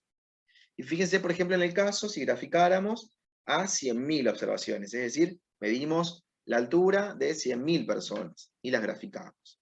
Fíjense que hay una especie de línea que se forma en torno a los extremos de las barras. ¿Sí? Fíjense que un poco en este histograma, bueno, los histogramas lo que sucedía es que nosotros podíamos identificar en el punto más alto de este histograma, obviamente cuál es la moda, pero también en estos casos podemos pensar en dónde está la media, ¿sí? La media va a estar en un valor aquí, en una posición central, obviamente porque era ese tipo de medida, ¿sí? Y desde allí, hacia un lado y hacia otro, se desplazan o se continúan los distintos valores de esta variable. ¿Sí? Pero siempre pensemos que hacia el centro de todos estos datos aquí graficados o representados, vamos a tener la mayoría de los valores. Un poco lo que ocurre justamente en las variables continuas es que hablaremos de la función de densidad. Y a esta función de densidad, fíjense que aquí estas gráficas imitan a esta otra gráfica, ¿sí? Fíjense que en una función de densidad, lo que justamente nos está informando es la distribución de probabilidad de la variable. En este caso, de una variable aleatoria continua. Antes hablábamos de función de distribución, en el caso de las variables discretas, y en este caso vamos a hablar como función de densidad, a la misma idea, a la función de distribución, a la distribución de la probabilidad, pero cuando estamos hablando de una variable continua. Y entonces, fíjense que la función de densidad siempre es mayor o igual a 0 para cualquier valor de la variable. Es decir, muy similar a la anterior, la función de probabilidad para una variable discreta también siempre es mayor a 0 para cualquier valor de la variable. Pero acá tenemos una singularidad, que es que toda el área que queda bajo esta curva, esto que llamamos curva, ¿sí? Esta forma de campana, que vemos acá, toda el área que está representada, que está cubierta bajo esta línea, ¿sí? Es el 100% de nuestros datos. Es el 100% en este caso de las probabilidades asociadas a nuestros valores de la variable. Que es lo que vemos también aquí representado. Todas las medidas que obtuvimos, en este caso, todas las alturas que obtuvimos, están representadas acá. Todo lo que tenemos debajo de esta curva es el 100% de nuestros datos, ¿sí? O es el 100% de los resultados de nuestra variable. Entonces, decimos que el área bajo la curva es 1. ¿Por qué? Porque la suma de las probabilidades, recuerden, siempre es igual a 1. Entonces, nuestro interés, en este caso, en este tipo de variables, es conocer justamente cuál es la probabilidad de un intervalo, ¿sí? ¿Por qué? Porque en el caso de las variables continuas, no podemos identificar la probabilidad de un valor exacto, a diferencia de las discretas. Y ahí nuevamente les recuerdo la diferencia entre discreta y continua. La condición discreta de las variables justamente que son discretas es que los números son finitos, son números enteros. No hay números posibles o valores posibles entre uno y otro. En cambio, las continuas sí. Y es esto la idea de que pensemos en valores con decimales. Entonces, por cuestiones matemáticas, que no están expresamente explicadas en este curso, pero queremos que sepan que la probabilidad, o la función de densidad, o las estimaciones, o los cálculos que se hacen en variables continuas, siempre tienen que ver con la probabilidad de que la variable tenga un valor entre dos valores, que es lo que hemos expresado acá. La probabilidad de que A sea menor o igual a X, y X menor o igual a B. Es decir, que la variable X tenga un valor entre A y B. Si quieren, si estos fueran números, por ejemplo, entre 150,2 y 150,8. Supongan que puede ser un ejemplo. ¿Sí? Siempre vamos a hablar entonces de la probabilidad de que la variable tenga un valor entre tal y tal, y vamos a decir además que la probabilidad de que nuestra variable sea igual a un valor exacto es igual a 0. O lo que podemos decir, la probabilidad de que tenga un valor exacto es nula. Entonces calculamos siempre probabilidades entre un valor y otro. Vamos ahora a una aclaración más en cuanto a la función. Tenemos la función de densidad, siempre o en general adopta esta forma, ¿sí? Y tenemos la función de distribución. En general es este tipo de curva. Similar a lo que vimos en las funciones de distribución de probabilidad para variables discretas, no teníamos esas especies de líneas horizontales, ¿sí? Que se iban acumulando. Esto de manera similar es lo mismo. Aquí tenemos representada una variable, no importa cuál, pero una variable, supónganse, una variable x que tiene valores negativos, pero fíjense que cuando la variable tiene un valor de 2,5, el resultado, ¿no?, de esa variable es 2,5, fíjense que la función de distribución de probabilidad es 0,7. O sea, hasta ese valor, todos los valores que están antes, hasta ese valor, ¿sí? Todos los valores que están antes del 7,5 hasta el 7,5, ¿sí? Como ejemplo, imagínense que esta curva que vemos acá corresponde a calcular el tamaño de las bacterias, ¿sí? El tamaño de las bacterias, no como las variables que vimos antes de cantidad de bacterias. Esto estaríamos midiendo justamente qué tamaño tienen las bacterias. Como estamos midiendo un tamaño, una longitud, una dimensión, como podría ser la altura en las personas, vemos que justamente las bacterias tienen tamaños, supónganse, menores, entre 100 y 200, en este caso la escala es nanómetros, una escala muy chiquita, es la 10 millonésima parte de un milímetro. Entonces, fíjense, vemos que, por ejemplo, nosotros queremos saber, ¿no?, cuál es la probabilidad de que un virus, es decir, otro organismo u otra entidad, mida 150 nanómetros o menos. Entonces, vamos a buscar, si a mí me indican que esta es la curva para o la función de densidad para el tamaño de estos organismos, entonces yo voy a fijarme, bueno, en calcular o en tratar de calcular cuál es la probabilidad de que justamente la variable tamaño sea 150 o menos, ¿sí? Un valor mínimo de 100, considerando siempre un valor de mínimo de 100. Entonces, porque ese es justamente el tamaño que manejan estos organismos, ¿no? Entonces, nosotros tendríamos que calcular esta área, y el valor de esa área es justamente la probabilidad de que haya organismos de determinado tamaño, ¿sí? Siempre. Nunca es un valor exacto, sino que es 150 o menos. Esta, a modo de ejemplo, ¿sí? Pero es la explicación, con un ejemplo, de lo que estaba mostrándole recién con respecto a la función de densidad.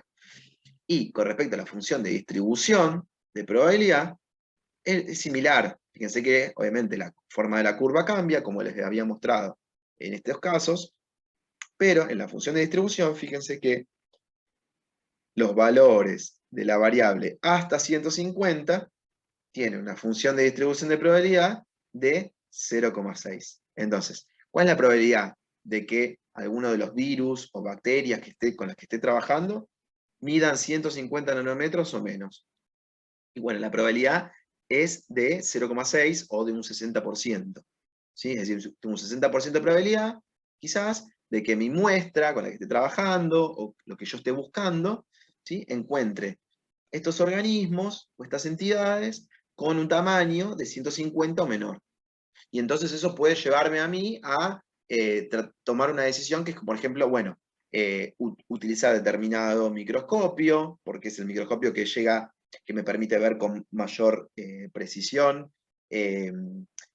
esas muestras tan chiquititas, o esas entidades tan chiquititas, o bien tener que preparar la muestra de alguna manera especial, justamente para poder ver esos organismos, pero no otros, ¿sí? Digo, esa es la aplicación que en definitiva tienen este tipo de estudios y de razonamientos matemáticos aplicados en la estadística. Bueno, hasta aquí vimos, por así decirlo, generalidades o caracterizaciones de lo que son las variables aleatorias. Y como les había dicho un poco en el principio, las variables aleatorias, o para el estudio de las variables aleatorias y sus distribuciones, lo que utilizamos son modelos matemáticos, esas representaciones, que son representaciones gráficas y de cálculos, que nos permiten justamente saber cómo se distribuyen las probabilidades de las variables, cualquiera sea la variable. Entonces, nuevamente, recuerden que en definitiva todo esto lo que nos permite es justamente describir a una población trabajando con datos muestrales, trabajando con las muestras, es decir, hacer inferencia estadística. Y aquí tenemos un cuadrito donde mostramos, para variables aleatorias discretas, algunos ejemplos o nombres de distribuciones de probabilidades, y para variables aleatorias continuas, otros ejemplos de distribuciones de probabilidades, que no en este curso, pero sí quizás más adelante puede ser que estén encontrando, si se dedican un poquito a investigar algunos de los resultados que puedan encontrar, ya sea en su trabajo profesional, o si bien hacen trabajos de investigación también, o a la hora de leer trabajos de investigación que muchas veces se publican en las revistas científicas, ¿sí? Pero en particular vamos a ver algunos ejemplos que son binomial y Poisson, en el caso de las variables aleatorias discretas, y en el caso de las variables aleatorias continuas mencionaremos la distribución normal. Entonces, hay modelos, ¿sí? Estas representaciones que nos permiten entender o describir cómo se comporta una variable, en este caso discreta, y este es el binomial. Y el binomial básicamente es el modelo de distribución que a mí me explica aquellos casos que son de tipo éxito y fracaso. ¿Sí? Si quieren pensarlo en la manera sencilla de la probabilidad, en donde mencionábamos al éxito como, por ejemplo, obtener una cara cuando yo lanzo una moneda, u obtener determinado valor del dado justamente cuando lanzo un dado. ¿Sí? Entonces, en la binomial dice, la variable aleatoria es la cantidad de éxitos en una cierta cantidad, en n repeticiones, ¿sí? La cantidad de veces que yo repita ese ensayo. ¿Sí? Justamente ahí dice conteo en N ensayos. Entonces, por ejemplo, se mencionan después ahí determinadas características, como que el dominio es 0 hasta n, es decir, yo puedo tener resultados que van desde el número 0 hasta el número máximo, o que va a ser justamente la cantidad de veces que yo haya repetido ese ensayo y haya obtenido éxitos. Fíjense que solamente cuento los éxitos, ¿sí? No cuento los fracasos. Se habla de éxito y fracaso, o sea, como un resultado positivo y un resultado negativo, o un resultado favorable y un resultado desfavorable, ¿sí? Bueno, y tiene parámetros, y se calcula la media, y se calcula la varianza. Entonces vamos a ver, por ejemplo, en este caso, en este gráfico que se muestra ya aquí a la derecha, es un ejemplo de un estudio hecho para justamente observar o determinar cuál es el efecto de los remedios naturales utilizados en terapias de insomnio.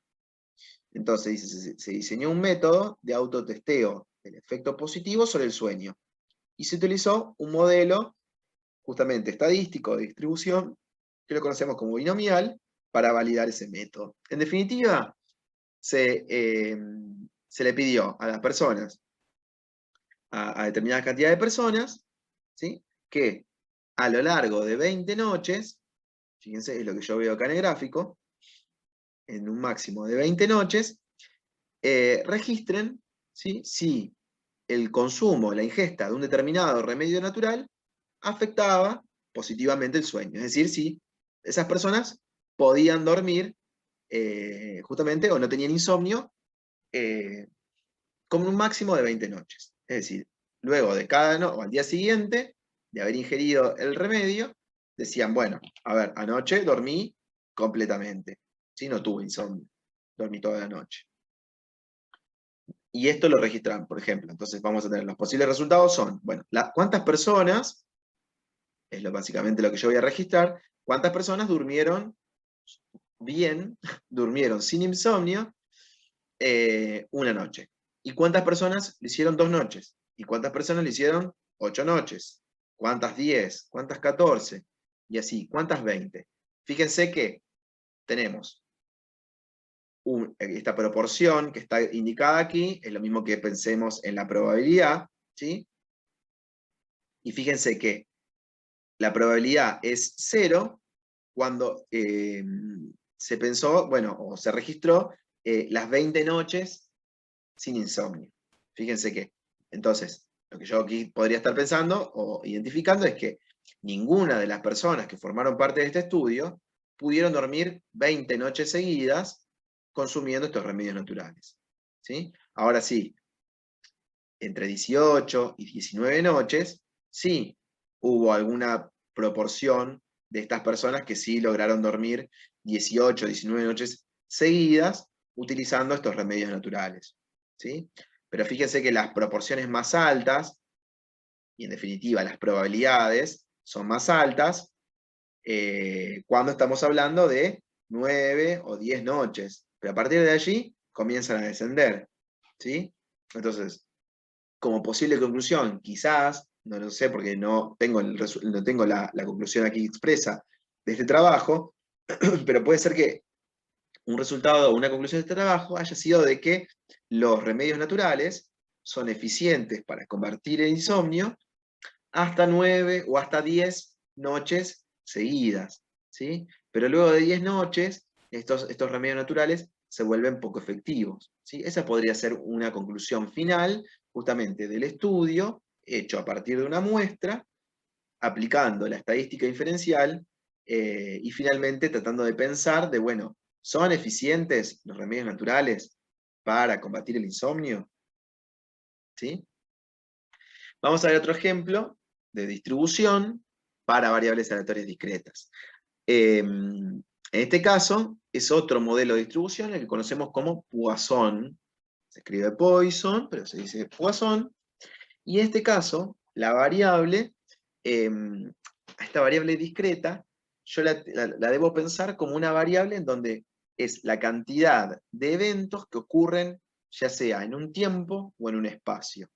¿Sí? Y fíjense que en este caso decimos, por ejemplo, los conteos o sea, se cuentan, por ejemplo, en este caso, accidentes durante las 24 horas del día.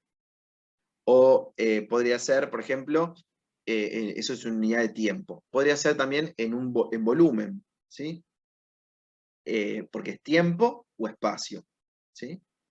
Entonces, fíjense, en este caso un ejemplo es, se realizó un estudio para conocer el efecto de la fatiga en los conductores de automóviles en rutas de Polonia, ¿sí?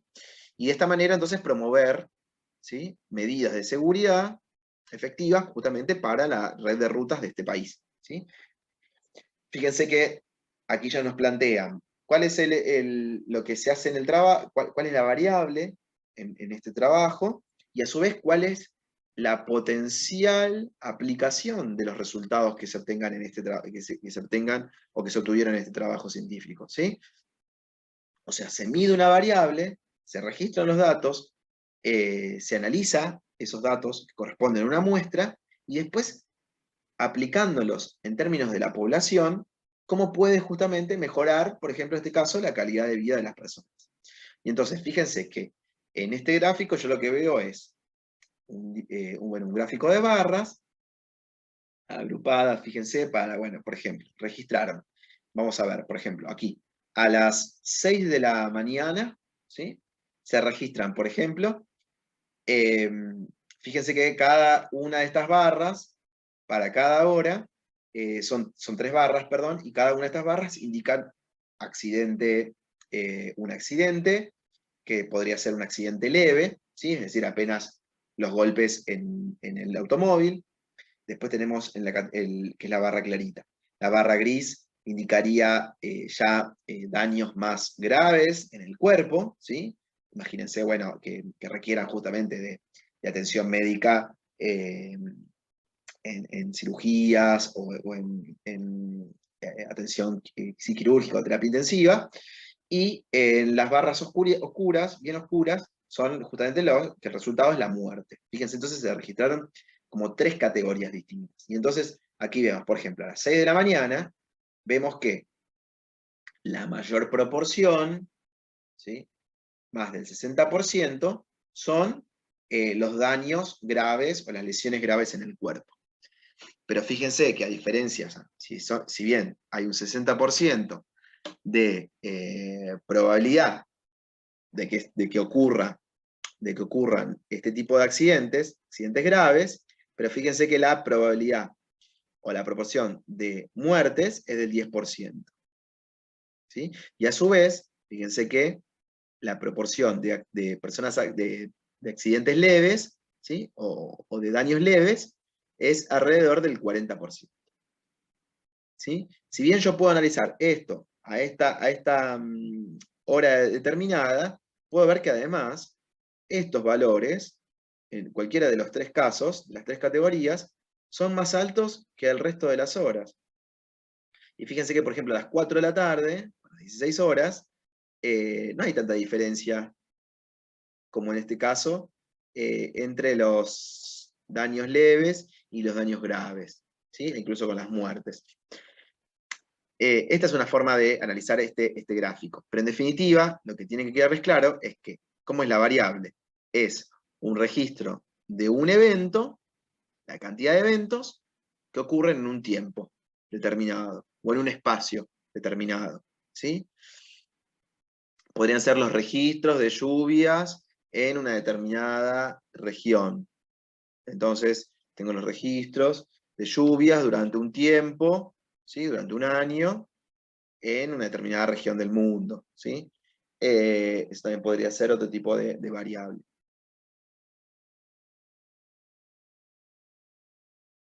Y en el caso de variables continuas, los modelos de distribución, o el modelo de distribución que más se utiliza, que más se aplica incluso, porque es muy común o está muy presente en numerosos aspectos de la vida, ya sea humana o el resto de la natural, ¿sí? Por ejemplo, las mediciones epidemiológicas y también en clínicas, responden a este tipo de modelos de distribución, ¿sí?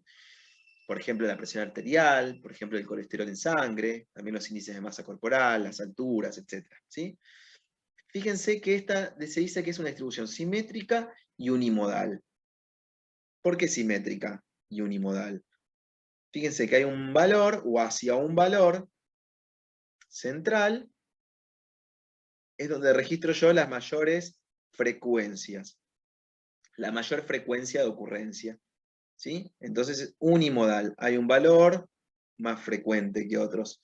Y además es simétrica, porque justamente el resto de los valores para esta variable, recuerda que siempre en el eje horizontal está representada la variable, se distribuyen, se reparten hacia un lado y hacia el otro, ¿sí? Simétricamente.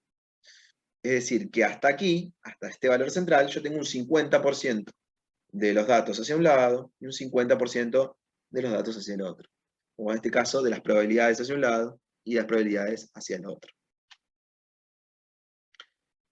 Tiene parámetros, que también es otra característica de los modelos de distribución, ¿sí? Que en este caso es la media, mu, y el desvío estándar, sigma. Vamos a ver un ejemplo.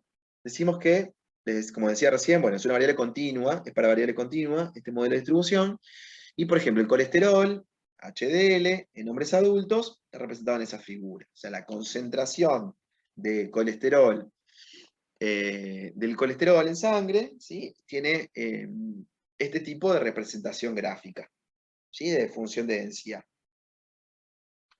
Y vemos que en torno al valor 1, ¿sí? Fíjense que esto tiene una unidad que es milimol por litro, pero para esta concentración, una concentración de 1, de este colesterol HDL, vemos que hacia ese valor, perdón, son los más probables, ¿sí? Recuerden, cuando vemos esta zona más prominente, es porque estamos hablando de que el valor medio está en esta zona, ¿sí? Que la moda está en esta zona, ¿sí? Que la mediana está en esta zona. Recuerden que esto es la distribución o la forma simétrica, también que habíamos visto en la primera parte de estadística descriptiva. Entonces, en este caso, hacia el valor 1, que es el valor que tiene la variable aquí, tenemos la mayor probabilidad de que ocurra. Recuerden que estamos graficando probabilidades. Entonces, para niveles inferiores y superiores, la probabilidad disminuye, que es básicamente lo que vemos acá. Las probabilidades son cada vez menores si nos alejamos de estos valores centrales, del valor central 1, y también ya sea para abajo o para arriba. Y entonces, bueno, nos dice, si por ejemplo la probabilidad de que un hombre adulto tenga un nivel de colesterol inferior a 0,9, que es más o menos lo que vemos representado con esta línea acá, con esta línea que corta a esta curva, sería aproximadamente 0,9, corresponderá justamente a toda esta área que está pintada en gris. Recuerden que en una función de densidad, lo que nos identifica esta curva es el 100% de nuestra información, el 100% de nuestros datos. En este caso, el 100% de nuestras probabilidades, lo cual es igual a 1. Si yo corto una partecita de esta curva, que en este caso corresponde a el límite del valor 0,9 hacia abajo, hasta 0, ¿sí? Toda esta área que yo voy a estar acá cortando, que en este caso está pintado de gris, es justamente, equivale a la probabilidad de que los hombres adultos tengan niveles de colesterol en sangre menores a, por ejemplo, más bajos que la recomendación. ¿Sí? Niveles bajos de colesterol en sangre. ¿Sí? Aquí ya está calculado y está expresado la probabilidad de que, entonces, de que X, o sea, mi variable, o sea, colesterol HDL en hombres adultos, sea menor o igual a 0,9. Recordemos que en variables continuas, también las discretas, pero en las variables continuas siempre estamos diciendo valores de la variable menores o iguales a un determinado valor. O valores entre uno y otro valor. Un valor de la variable entre uno y otro. Entre A y B. Porque justamente estamos hablando de distribuciones continuas. ¿Sí? Entonces, fíjense que la probabilidad de que este nivel de colesterol HDL en hombres adultos sea justamente un valor menor a 0,9 o de 0,9 hacia abajo, es toda esta área, que en términos o en el cálculo final es de 0,32. Un 32% de probabilidad de que los hombres adultos tengan niveles bajos o niveles inferiores a 0,9 milimoles por litro. Otro ejemplo. Supongamos entonces dice que el colesterol HDL en una población de hombres adultos tiene esta distribución normal, que aquí nos indica que la media es 1,1, que es aproximadamente lo que vemos acá. Esta zona más prominente nos está indicando la posición de la media. Corresponde a un valor de 1, 1,1. Tiene además un desvío estándar de 0,3, es decir, que hacia un lado y hacia el otro de 1,1, en particular 0,3 para allá y 0,3 para arriba, digo, y 0,3 para abajo, me va a estar dando que la mayoría de los datos, ¿sí? La mayoría de los hombres adultos tienen estos niveles de alcohol, de HDL, perdón, en sangre, justamente indicados por el desvío estándar. Entonces, ahora bien, ¿cuál es el porcentaje de hombres de esta población con la que estamos trabajando que tienen niveles de colesterol de HDL entre 0,9 y 1,2? En estos casos, fíjense que tenemos dos gráficos, en donde cada uno de estos gráficos me está representando, me está señalando esa área bajo la curva, una curva que es, primero, una distribución normal, pero recuerden que es la función de densidad, es este tipo de curva. Entonces decimos, ¿cuál es la probabilidad de que tenga un valor, de que los hombres adultos, tengan un nivel de colesterol entre 0,9 y 1,2? Este gráfico me está mostrando, o me está señalando, el área bajo la curva que corresponde a valores de HDL en hombres adultos menores a 0,9, ¿sí? Que es lo que vemos acá. Toda esta área rosa, ¿sí? Me está señalando, pintando, marcando el área bajo la curva que corresponde a esa probabilidad. Una probabilidad de tener niveles de HDL menores a 0,9. Y en este otro gráfico, yo lo que tengo marcado, señalado, son las probabilidades, o el área bajo la curva que corresponde a la probabilidad de tener un nivel de HDL menor a 1,2. O sea, 1,2 hacia abajo. Entonces, ¿cómo yo calculo, cómo yo puedo calcular o estimar la probabilidad o el porcentaje, ¿sí? La probabilidad expresada en porcentaje, de niveles que van a estar entre 0,9, que estaría acá, aproximadamente en esta línea celeste, y 1,2, que estaría por acá, como está expresado acá en esta línea celeste. Es este pequeño sector el que yo quiero estimar, ¿sí? Más o menos. Fíjense que estaría en el orden de esta zona. Entonces, fíjense, en estos gráficos que estamos mostrándoles, ya están representados, ya están expresados o calculados esos valores, que es lo que vemos aquí en rosa señalado. Fíjense que para el valor 1,2 o hasta 1,2, la probabilidad es de 0,63, y para el valor de la variable 0,9 o hasta 0,9, es decir, de 0 hasta 0,9, hay una probabilidad de 0,25. ¿Cómo calculo yo justamente la distancia que hay entre 0,9 y 1,2?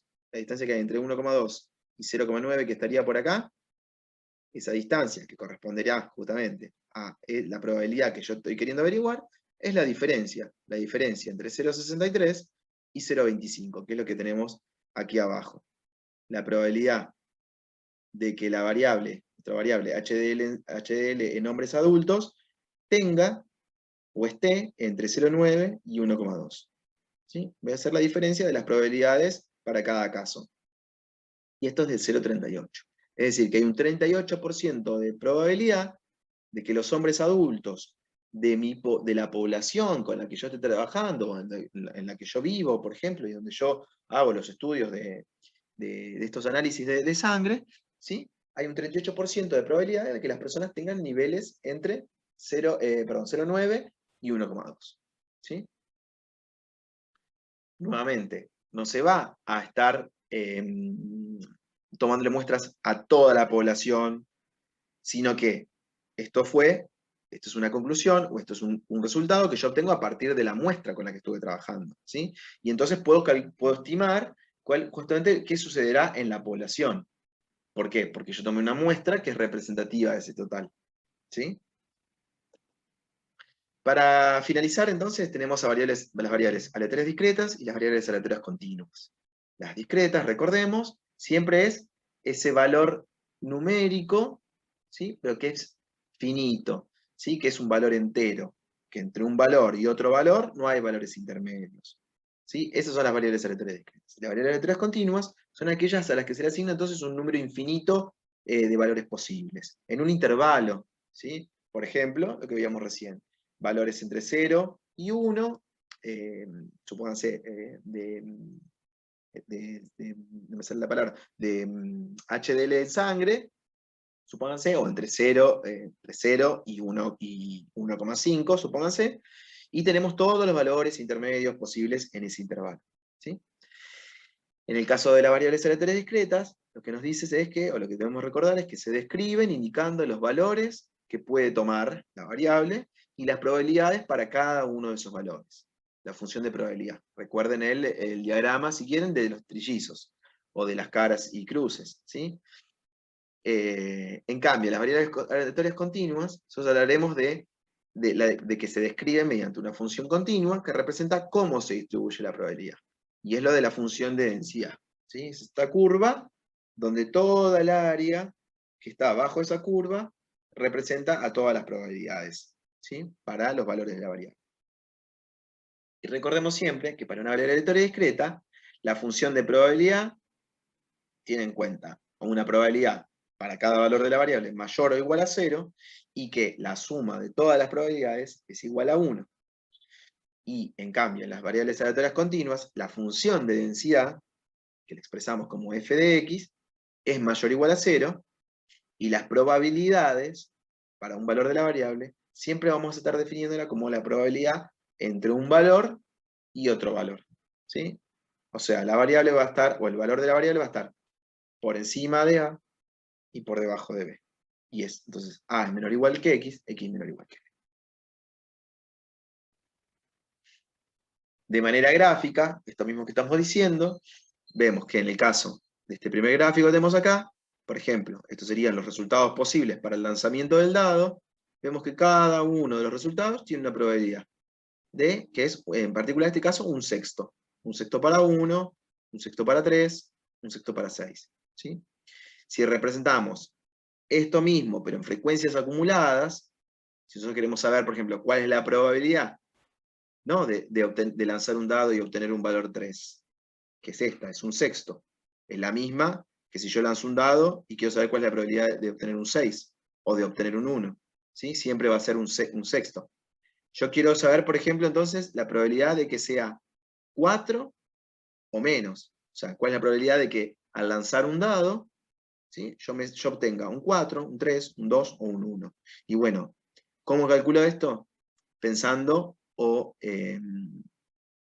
definiendo a las probabilidades como probabilidades acumuladas, sumando la probabilidad de un valor y el anterior, de un valor y el anterior, un valor y el anterior, ¿sí? Entonces, ahora bien, si yo quiero saber, por ejemplo, cuál es la probabilidad de que cuando lance un dado obtenga un 4 o menos, o un valor menor, y entonces veo que la probabilidad es de 3 sobre 6, o lo que es el mismo que decir de un 50%. ¿Sí? 3 sobre 6, lo mismo que decir un medio, o 1 de 2, es decir, el 50%. Y sí, porque es el 50%, ya que tengo otros resultados posibles, de que sea 4 o mayor. La misma cantidad hacia arriba que la misma cantidad hacia abajo. ¿Sí? Entonces, eso por un lado para las variables aleatorias discretas. Entonces, esto es la distribución de probabilidad, y esta es la función de distribución de probabilidad. Y en el caso de las continuas, vamos a tener la función de densidad, donde siempre nosotros vamos a pensar que un valor de la variable va a estar entre dos valores de esa misma variable, ¿sí? Dentro de un intervalo, ¿sí? Vamos a estar definiendo como los valores de probabilidad en este caso, entre 4 y 6. Y tenemos la función de distribución de probabilidad para una variable aleatoria continua, en donde también, de manera similar, pensamos a la función acumulada, o a la función de probabilidad, a la función de distribución de probabilidad acumulada, de los valores que están, en este caso, por ejemplo, entre 4 y 6. ¿Sí? Bueno, hasta aquí es todo. Veremos luego las actividades prácticas.